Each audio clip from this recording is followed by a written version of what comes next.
हुकूमत ने पेट्रोल 5 रुपए 45 पैसे सस्ता करके आवाम को कुछ रिलीफ दे दिया।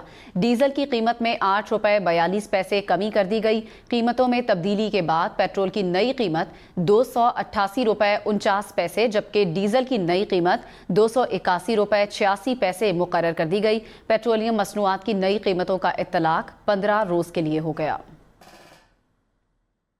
कराची से लाहौर तक अवाम ने पेट्रोल और डीजल की कीमतों में कमी पर मिले जुले रद्द-ए-अमल का इजहार किया है। रुपए में क्या आता बताएं मुझे। 5 रुपए की तो कोई कैंडी नहीं आती। जो बंदे सैलरी वाले हैं उनका क्या हाल होगा, उनसे पूछें। ये बढ़ाते हैं तो एकदम इतना बढ़ा देते हैं और फिर जब कम करते हैं तो सिर्फ 5 रुपए करते हैं। ये तो कोई रिलीफ ना होना। इससे तो आवाम को कोई फ़र्क नहीं पड़ता। 5 रुपए ये काम कर देते हैं, 5 रुपए रोटी में से कोई किसी में से बढ़ा देते हैं, किसी में से कम कर देते हैं, लेकिन फ़र्क तो नहीं पड़ता ना। कम से कम इसी तरह 15 से 20 रुपए ही कम होना चाहिए था, तो 5 रुपए के हिसाब से कोई फ़र्क नहीं इतना पड़ता।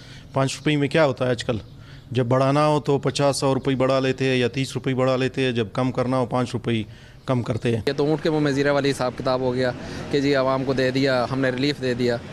तो महंगाई के तनासुब से कम 20 रुपये होना चाहिए था कम। पेट्रोल की कीमत जो है वो 5 रुपये जो है वो 10 रुपये बढ़ा के 5 रुपये कम कर देते हैं और कोई फ़र्क नहीं पड़ने वाला है। 5 रुपये से इन्होंने जो है दोबारा वापस बढ़ा देना है, तो इनको चाहिए कि कम से कम जो है 100-150 इस तरह तो पेट्रोल कम करे ताकि किसी के गरीब का गुजारा तो चल सके।